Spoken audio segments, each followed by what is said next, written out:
عاد اور سمود یہ دو قوموں کا ذکر ہے.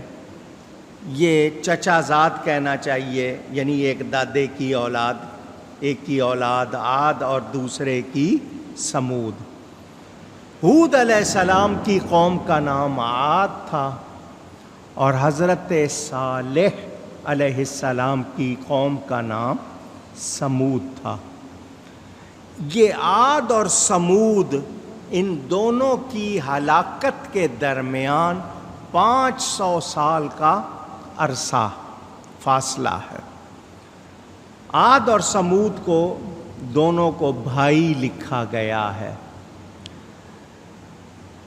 ارم بن سام ابن نوح یعنی حضرت نوح علیہ السلام کے پڑ پوتے، جس کو آپ گریٹ گرینڈ سن کہتے ہیں، آپ ان کی اولاد میں سے تھے.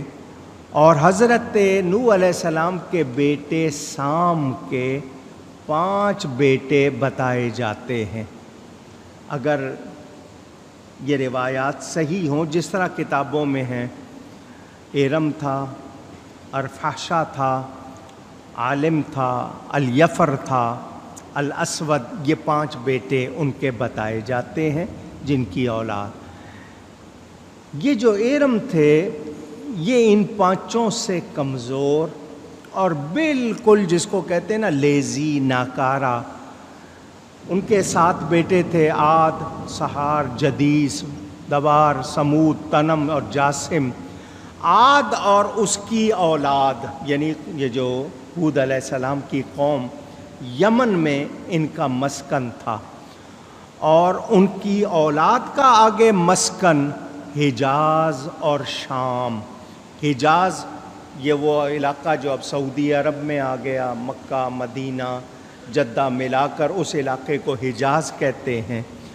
اور تنم کا مسکن یعنی ان کی اولاد میں عمان، یہ بحرین یا بحران جس کو کہتے ہیں، اور جدیس کا مسکن تہامہ، اور سہار کا مسکن طائف سے جبال تک، تئی تک، جبال تئی اس تک تھا.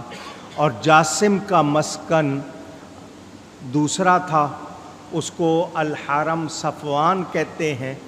اور وہ دبار کا مسکن ارد دبار تھا جو اسی کے نام سے مشہور ہے. ان سب کی زبان عربی تھی. کون سی زبان بولتے تھے؟ عربی بولتے تھے.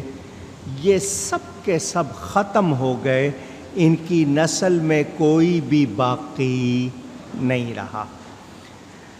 یہ اسی قوم سے چونکہ تعلق تھا، اللہ نے نسب کے لحاظ سے کہ جی آپس میں بھائی ہیں تو فرمایا ان کے بھائی.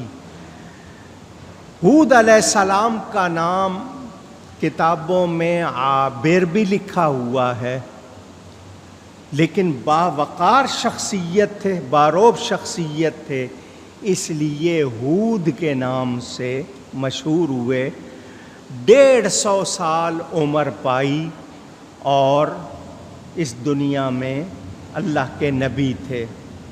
حضرت ہود علیہ السلام نے قوم کو تلقین کی. ہر نبی نے کیا کہا؟ ہر نبی کا ایک ہی کام توحید کہ اللہ ایک ہے، اللہ کے سوا کوئی عبادت کے لائق اونچی گئی ہے. یہ ہر نبی کا پیغام. اور وہ چونکہ رسول تو میرا کہنا مانو، میں رسول ہوں تو میرا کہنا مانو. انبیاء کرام کے چونکہ زمانے مختلف ہیں، ابتدا تھی حضرت آدم سے، بہت سی چیزیں اس وقت اجازت دی گئیں، لیکن جب چیزیں بڑھتی گئیں، قوم کو شعور آتا گیا تو پہلی چیزیں بہت سی جائز نہیں رہیں. میں سمجھانے کے لیے کہوں، بچے کا لباس آپ بڑے کو پہنائیں گے؟ پوچھ رہا ہوں. وہ اسی کی عمر کے لائق تھا نا اس وقت، وہ اب بڑا ہو گیا تو اب لباس بڑا. امت مصطفیٰ کو اللہ تعالی نے کیا فرمایا؟ کن تم خیر امہ، تم بہترین امت ہو. امت مصطفیٰ کو کیا فرمایا؟ تم اونچی کہیے بہترین امت ہو. تو جب بہترین ہیں تو اللہ نے ان کو ہر شے بھی بہترین عطا فرمائی ہے. پہلے امتوں کو وہ حاصل نہیں. آپ کو شاید ہو سکتا ہے بار لگتا ہو، بوجھ لگتا ہو، مگر آپ پر مہربانی ہوئی ہے. آپ پر وہ پہلوں کو نہیں دی گئی، آپ کو دی گئی ہے. مثلا آج کا دن، آج کون سا دن ہے؟ جمعہ. جمعہ ہوتے ہیں نا اس میں، جمعہ. یہ جمعہ پہلوں کو دیا گیا، انہوں نے نہیں لیا. یہودیوں کو دیا، انہوں نے نہیں لیا. عیسائیوں کو دیا، انہوں نے آپ کو دے دیا گیا. اور اس میں کتنا ثواب رکھ دیا گیا آپ کو اندازہ ہی نہیں ہے. آپ جمعہ پڑھنے آئے ہیں، صبح سے فجر کے بعد سے آپ نے جمعے کی تیاری شروع کر دی. ہو سکتا ہے کچھ لوگوں نے ایک دن پہلے جمعرات کو میں کل یہ جوڑا پہنوں گا. آپ نے ناخن کاٹے، بال تراشنے والے تراشے، غسل کیا. یہ جو تیاری شروع کر دیتے ہیں آپ کا جمعے کا ثواب شروع ہو جاتا ہے. آپ نے صبح سے تیاری شروع کی، صبح سے آپ کا ثواب شروع ہو گیا. اب آپ جمعہ پڑھ کے جائیں گے اور اگلے جمعے کا انتظار میں رہیں کہ کب جمعہ آئے پھر جاؤں. پورے ہفتے کے گناہ معاف ہو جاتے ہیں. جو جمعے کے لیے زیادہ تیاری کر کے شوق سے آئے، عمدہ لباس پہنے، خوشبو لگائے، اچھی تیاری کرے، اس کے لیے اتنا ہی زیادہ ثواب رکھ دیا گیا. تو ہمیں بہت سی، میں آپ کو پہلے بھی سنا چکا ہوں، ایک مرتبہ پھر سنا دیتا ہوں. تکلیف لگتی ہے مگر جب اجر ملے گا تب پتہ چلے گا کہ یہ تکلیف تو کچھ بھی نہیں.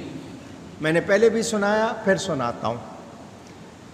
یہ واقعہ، حکایت حضرت مولانا روم رحمۃ اللہ علیہ نے اپنی مثنوی میں نقل کیا. ان کا طریقہ ہے کوئی بات سمجھانی ہو تو وہ پہلے کہانی سناتے. حکایت، کہانی ایسی چیز ہے 8 سال کا ہو یا 80 سال کا ہو بڑے شوق سے سنتا ہے. وہ پوچھتا ہے آگے کیا ہوا، پھر کیا ہوا، تو اس میں دلچسپی. تو کہانی کی وجہ سے بات سمجھنا آسان ہو جاتا ہے. حضرت مولانا روم کا مقصد کہانی نہیں ہوتا، اس کا نتیجہ ہوتا ہے. تو وہ نتیجے سے پہلے کہانی سناتے ہیں تاکہ نتیجہ اچھی طرح سمجھ آ جائے.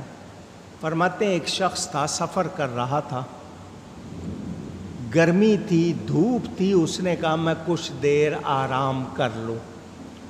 ایک درخت تھا، اس کی چھاؤں اچھی تھی، گھنا سایہ تھا، نیچے اس کے چھاؤں میں لیٹ گیا. کچھ لوگ ہوتے ہیں جب سوتے ہیں تو ان کا ناک جو ہے وہ بند ہو جاتا ہے، آنکھیں بند ہو جاتی ہیں، منہ کھل جاتا ہے، منہ سے سانس لیتے ہیں. یہ اچھی بات نہیں. یہ جو آپ کا ناک ہے نا، اس کے اور پیشانی کے درمیان یہ ایسے ہے جیسے اسفنج ہوتا ہے. یہ اگر صاف ہے تو آپ کا ناک صاف ہوگا، اس میں اگر کچھ بھر گیا ہے تو ناک آپ کا بند ہو جاتا ہے، پھر آپ منہ سے سانس لیتے ہیں. ایک مرتبہ دعا کر لیں، اللہم سیباً نافعا. حضور صلی اللہ علیہ وسلم نے یہ دعا سکھائی، جب بارش ہو تو یہ کریں دعا، اللہم سیباً نافعا، یا اللہ اس بارش کو ہمارے لیے نفع والی بنا. میرے دوستوں اور بزرگوں، کیونکہ بارش تیز ہو گئی ہے تو میں نے آپ کو کہا ہم بھی دعا پڑھ لیں. اور یہ جب بجلی وغیرہ چمکے تو سورہ رعد کی وہ آیت پڑھی جاتی ہے، سبحان الذی، سبحان کا لفظ لگا کے ہم پڑھ لیتے ہیں، سبحان الذی یسبح الرعد بحمدہ والملائکۃ من خیفتہ. تو یہ آیت اگر پڑھ لی جائے تو امان ہوتی ہے. اللہ تعالی ہم پر اپنا فضل فرمائے۔ بات کر رہا تھا تو ناک سے سانس لینا صحت کی علامت، منہ سے سانس لینا اچھی بات۔ جو شخص منہ سے سانس لیتا ہے اس کی یادداشت، اس کا حافظہ کبھی اچھا نہیں رہتا، تو یہ نزلے سے بچنا چاہیے۔ اور اس کا آسان طریقہ ہے سر ڈھانکیں۔ جو سر ڈھانکتے ہیں ان کی خیر ہوتی ہے، جو سر نہیں ڈھانکتے ان کو یہ مرض زیادہ ہوتا ہے۔ سوتے وقت بھلے باریک سی ٹوپی ہو، پہن کے سوئیں، آپ دیکھیں آپ کو کبھی نزلہ نہیں ہوگا۔